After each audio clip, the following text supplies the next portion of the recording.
Chào mọi người, lần này vợ chồng Face sẽ đưa các bạn đến An Giang, một nơi mà khi mình tìm kiếm trên Google khiến cho mình bị hoang mang. Quá nhiều địa điểm, sao mà đi hết cho được. Và càng đặc biệt hơn nữa, An Giang là nơi hội tụ đa dạng văn hóa và tôn giáo từ các dân tộc Kinh, Hoa, Khmer và Chăm. Các tôn giáo này bao gồm Công giáo, Tin lành, Đạo Phật, Đạo Hồi, Đạo Đại cùng một số tôn giáo khác mà mình cũng không rõ nữa. Và mình đã lên danh sách các điểm sẽ tham quan tại đây. Trong đó có lễ hỏi đặc trưng ở An Giang là lễ hỏi đua bò bảy núi, cực kỳ vui và đầy ý nghĩa của người Khmer, chỉ diễn ra mỗi năm một lần. Cùng với chồng mình khám phá những địa điểm độc đáo, thưởng thức ẩm thực và tìm hiểu về văn hóa đa dạng của An Giang nha. Đầu tiên là mình dành thời gian một buổi sáng đi dạo quanh trung tâm thành phố Châu Đốc và đến tham quan làng của người Chăm, xem họ có khác gì so với người Chăm của các tỉnh Ninh Thuận, Bình Thuận. Các làng người Chăm đa phần tập trung dọc theo hai bên bờ sông Hậu, và hai làng gần trung tâm thành phố Châu Đốc nhất là làng Chăm Đa Phước và làng Chăm Châu Phong. Làng Chăm Đa Phước bạn chỉ cần đi qua cầu Cụm Tiến là đã tới. Dọc hai bên đường bạn sẽ thấy cảnh sinh hoạt chợ của người dân. Ngay đây có một thánh đường Hồi giáo và hầu như người Chăm ở An Giang theo đạo Hồi. Chú trông coi thánh đường khá là nhiệt tình, cho phép tụi mình vào tham quan và quay phim, và nhắc nhở tụi mình coi chừng chân trượt do mới lau sàn. Đây là lần đầu tiên tụi mình bước chân vào thánh đường Hồi giáo. Như bao tôn giáo khác, nơi cầu nguyện của các tín đồ luôn được giữ gìn sạch sẽ và trang nghiêm. Nhưng sự khác biệt lớn nhất ở đây là ngay chính điện thánh đường Hồi giáo không hề có bàn thờ hay tượng ảnh thờ. Bởi theo quan niệm Hồi giáo, chỉ công nhận một đấng toàn năng duy nhất, đó là Thánh Allah. Nhưng Allah không có hình dạng cụ thể, là đấng vô hình có mặt ở khắp mọi nơi. Bởi vậy nên nội thất chính điện thánh đường Hồi giáo hoàn toàn trống trải. Tuy nhiên bạn sẽ phát hiện hai điểm nhấn đặc biệt, đó là một hốc lõm bên trên tường gọi là Mihrab và một cái bục gọi là Minbar. Để tới làng Chăm Châu Phong, bạn sẽ phải đi qua bến phà Châu Giang. Ở đây bạn sẽ thấy rõ hơn được nét độc đáo của cộng đồng người Chăm. Dọc đường người ta có bán một món đặc sản của người Chăm An Giang, đó là lạp xưởng bò. Đi thêm một đoạn bạn sẽ đi vào làng Chăm Châu Phong, và cũng như một số làng nghề khác của người Chăm. Nghề truyền thống ở đây là nghề dệt thổ cẩm, và việc thu hút mình nhất là về kiến trúc nhà của họ. Luôn có một cầu thang bên ngoài dẫn lên tầng 1 như kiểu nhà sàn vậy. Dù cho là nhà kiểu cũ hay mới, không biết là do ở đây thường xuyên ngập hay sao. Bạn thử chú ý kỹ sẽ thấy trên đỉnh mặt tiền phần mái luôn có một con số, không biết phải là số 5 xây dựng căn nhà hay là số thứ tự hộ gia đình nữa. Trong khu làng người Chăm, các bạn sẽ thấy rất nhiều thánh đường Hồi giáo.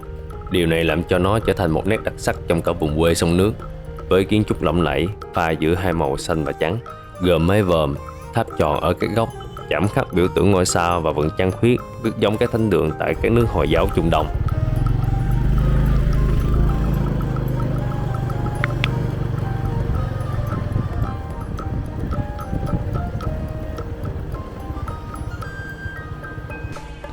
Hey, xin chào. Bây giờ vợ chồng mình đang ở An Giang. Mình đang ghé chùa Hang. Đây là một trong những ngôi chùa mà như là nổi tiếng nhất An Giang. Kế bên như là những cái miếu bà chúa xứ. Nó nằm ngay bên cái sườn đồi của núi Sam luôn. Chùa Hang này còn có tên là chùa Phước Điền. Sao mình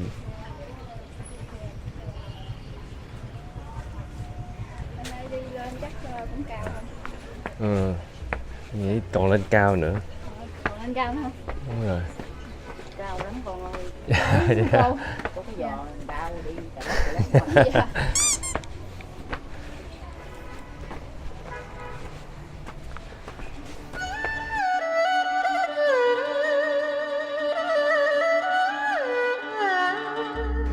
toàn thể cái bản đồ của chùa Hang.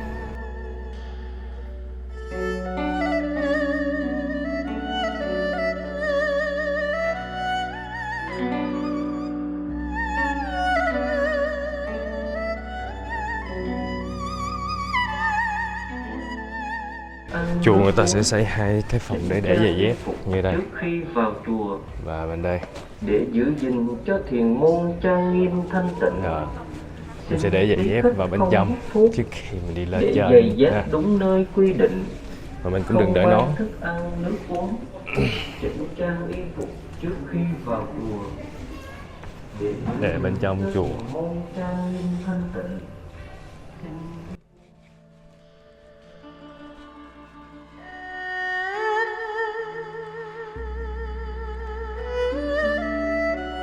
Nói bên này lối sẽ đi lên hang, đường lên hang. Người ta sẽ có một cái đại bảng chỉ dẫn đường lên hang như vậy.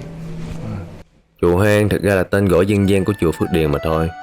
Để mà nói về nguồn gốc của cái tên này thì phải nói về câu chuyện công đức và đạo hạnh của vị ni sư đầu tiên của Phật giáo Nam Bộ. Câu chuyện kể rằng vào năm 1845 có vị nữ tu Phật giáo thuộc dòng Thiền Vân Môn từ chợ lớn Gia Định đến núi Sam ẩn tu trong hang đá với 3 chiếc áo, 1 bình bát. Sáng chiều bà chỉ ăn rau trái lót dạ, tối thì vào hang đá để tránh gió sương. Vị ni sư đó chính là ni sư Thích Nữ Diệu Thiện, được mọi người gọi là sư bà thở chùa Hang.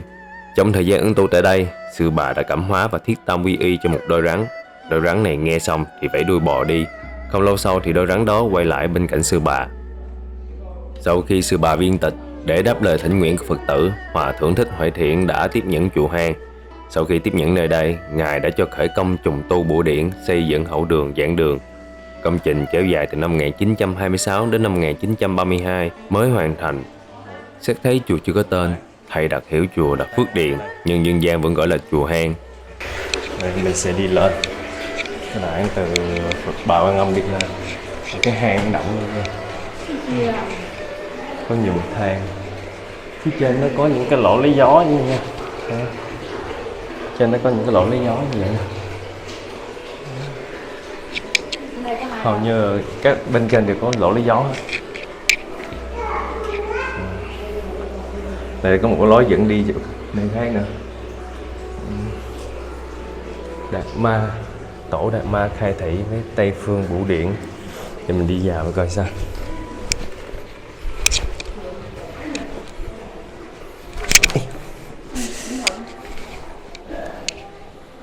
Rồi tới đâu rồi?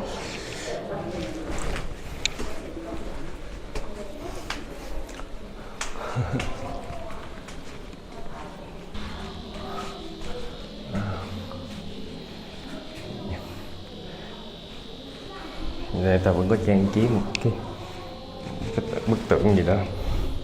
Hơi tối khó thấy lắm.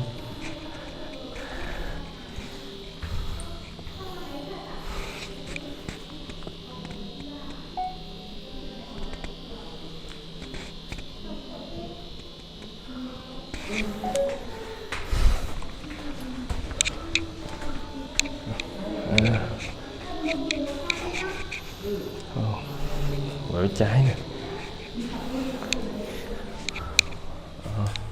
Hết rồi. Trời ơi. Cái đèn tự động hả? Đi tới đâu rồi con? Cái đèn vực cái đó.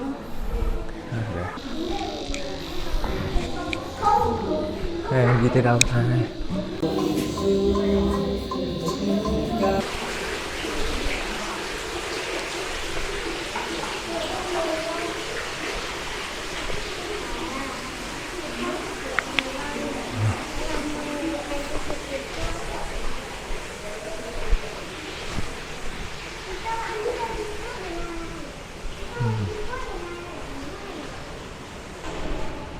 Qua đây thông ra ngoài gió mát ghê. Wow. Ôi, nhìn xa xa kìa, cái đồng ruộng kìa. Để dài luôn. Dài tới tuốt bên đây luôn. Rồi. Như bên kia là con sông Hậu Giang đó. Đó. Giáp dòng ngoại kia là sông Hậu Giang. Mình đi tiếp tục đi lên cầu thang nữa. Về phía này coi trên đó nó có cái gì nữa ha. Bên trên thì cũng giống như bên dưới ha. Như một cái đại sảnh vậy đó. Trên rất là nhiều tượng Phật.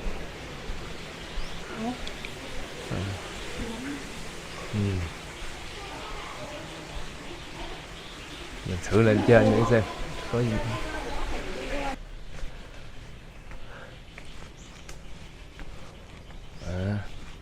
Hồi nãy mình có nhìn thấy cái bản đồ người ta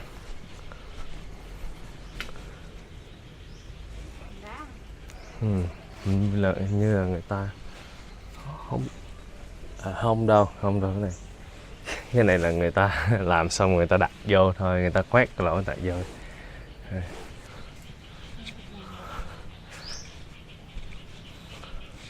Ở trên đây cũng có nè. Hồi nãy sớm có thấy rồi. Được không? Nhưng mà chùa khá là cao nên bây giờ đâu biết đường xuống đâu, cứ đi theo cái mang theo đường nào nó hướng xuống thì mình đi xuống nè, không biết hướng nào hướng chính nữa.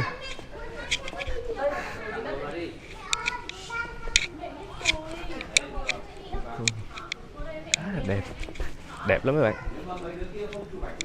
Nhất là cái cảnh mà mình nhìn từ trên cao nhìn xuống á.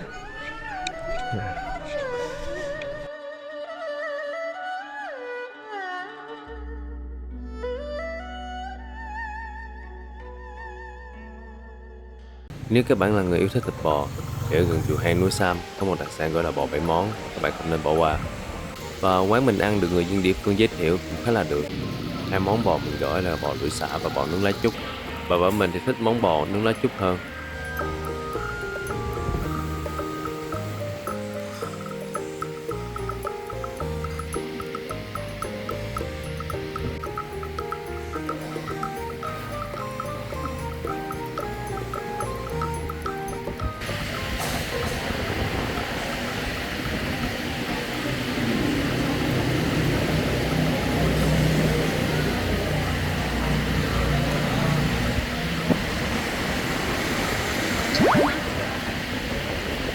Hiện tụi mình đang ở nhà mồ Ba Chúc.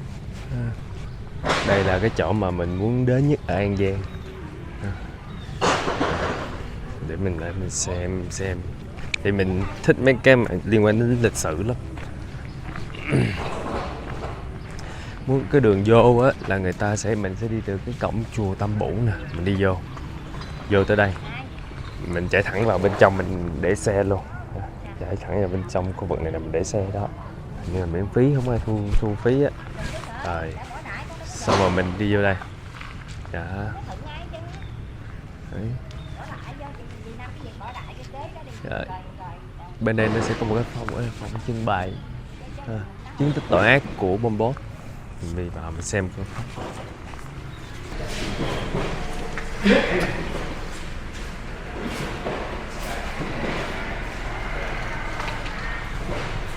hình ảnh hồi xưa.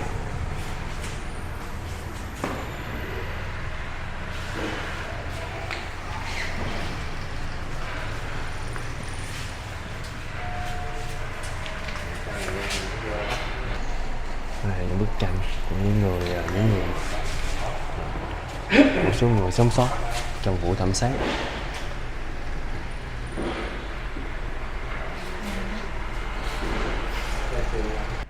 Nhà mồ Ba Chúc là một trong những chiến tích đáng sợ nhất của chiến tranh biên giới Tây Nam.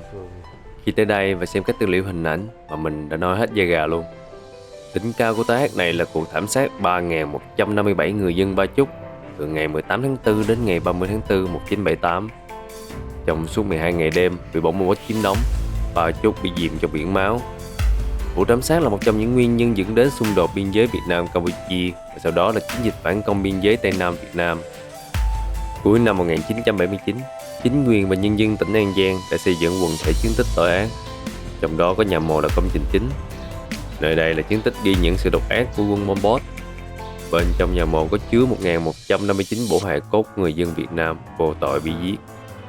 Năm 2013, nhà mồ được xây dựng lại, thiết kế hình hoa sen úp ngược với 8 cánh hoa sen được sơn màu trắng nhằm giảm bớt cảnh tang thương. Dường như có những nỗi đau đã thành vĩnh cửu. Nhắc lại không phải để nuôi thù hận hay sẽ là chuyện tang thương, mà để những người hôm nay trân trọng hòa bình được đánh đổi bằng xương máu. Ở đây người ta lưu giữ nhiều bộ xương của nhiều người lắm nha.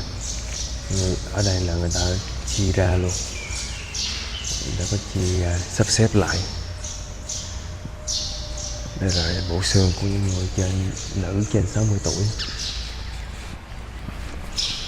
Nãy chú kia nói là trước đây là người ta để chung luôn, sau này người ta xây lại, người ta trùng tu lại, người ta mới phân ra. Mà hay thì chứ có thể phân ra được cỡ vậy, mấy ngàn người chết cả ngàn mấy người hình như, để mình xem lại thông tin. Người ta chỉ có cả trẻ sơ sinh nữa nha, trẻ sơ sinh dưới 2 tuổi. Đây có có ghi trẻ sơ sinh dưới 2 tuổi nữa. Trẻ sơ sinh dưới 2 tuổi 29 bộ. Ok thì còn đây là trẻ em từ 3 tới 15 tuổi là 260 bộ xương. Trẻ em mình nữ cũng là trăm mấy. Đây là những người này là bị bom bố tàn sát nè. Sau khi dành một ngày khám phá các địa điểm ở An Giang, tụi mình quay lại thành phố Châu Đốc nghỉ ngơi để chuẩn bị tinh thần tham gia lễ hội đua bò bảy núi vào ngày hôm sau.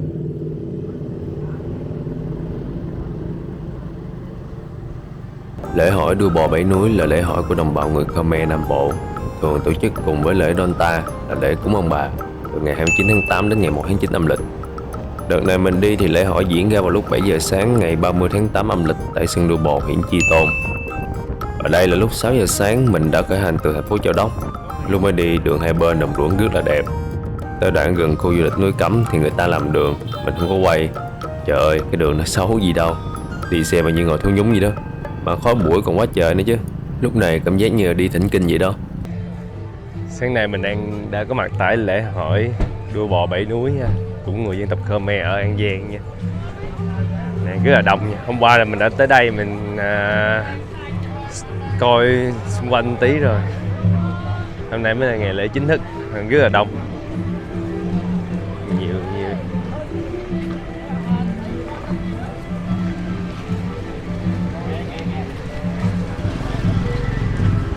Xung quanh nè, có sao mình nè. Đông lắm nha, chắc cũng phải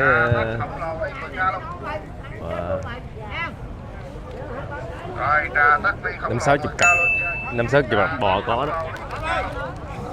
Đầu tiên mình sẽ giải thích sơ qua thể lệ thi đấu của giải đua bò bảy núi. Trước khi bước vào cuộc đua thì các chủ bò sẽ bốc thăm chia cặp đấu.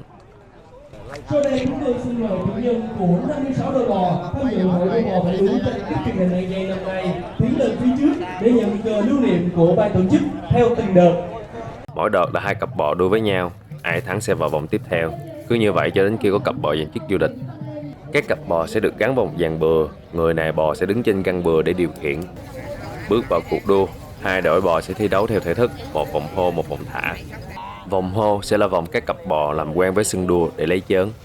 Tới vòng thả là khi có hiệu lệnh của trọng tài. Nài bò sẽ kích cho cặp bò của mình chạy hết sức về đích. Trong lúc thi đấu, nài bò phải đứng thực vững trên cổng bừa, vì nếu bị té là thua cuộc, hoặc bị cặp bò sau đạp lên cổng bừa cũng thua. Con bò số 1, con bò hạng nhất của năm ngoái.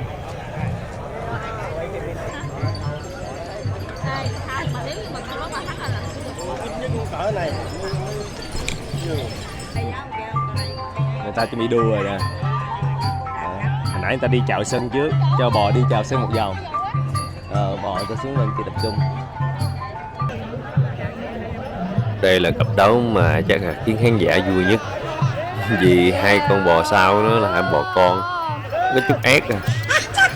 Đấu với con bò bự hơn thì kết quả là chắc ai cũng biết rồi đó. Cặp bò lớn á, thì người ta về tới đích rồi, còn 2 con nhỏ trời nó chạy lộn đường, nó chạy vô chỗ khán giả luôn. Này kéo nó quá trời nó mới chạy ra được. Không phải chỉ có cặp bò nhỏ hồi nãy nó chạy lộn đường đâu, đâu đâu có 1-2 cặp bò lớn trời nó chạy lộn đường, lùa mọi người thấy bà luôn.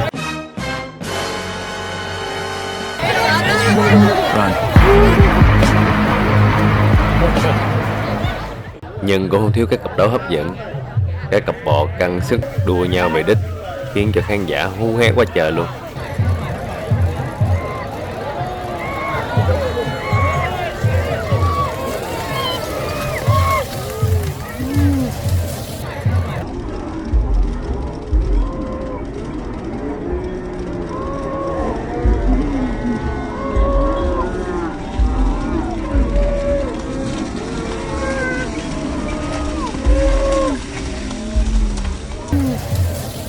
Lễ hội đua bò bảy núi là một trong những lễ hội vui nhất mà mình đã được tham gia. Lần đầu tiên mình được trải nghiệm đứng sát đường đua để xem. Mặc dù nhiều lúc thót tim, thực sự lễ hội đã thu hút đông đảo du khách cả trong và ngoài nước đến đây. Các bạn hãy đến đây một lần để trải nghiệm lễ hội này, hòa mình vào biển người ở sân đua bò, tận mắt xem các cặp bò tranh tài, cảm giác rất là đã.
Đây là chùa Tả Bả, nằm kế bên hồ Tả Bả ha. Chùa này nó xây trên đây cao ghê ha. Mình thấy ở phía An Giang á, hầu như mấy cái chùa của người Khmer á, khá là lớn nha. Họ xây chùa lớn lắm.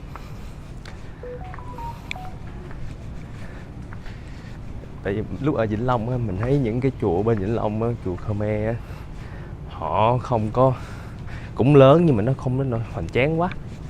Cũng một số cái lịch sử ở lớn nhưng mà mình thấy ở An Giang nó nổi bật hơn nhiều.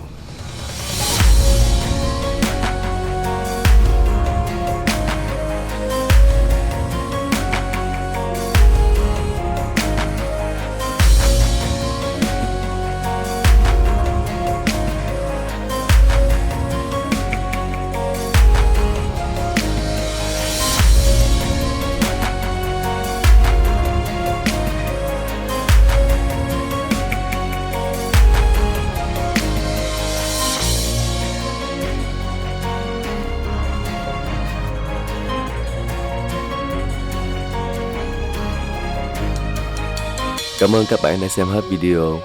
Hẹn các bạn ở video sau.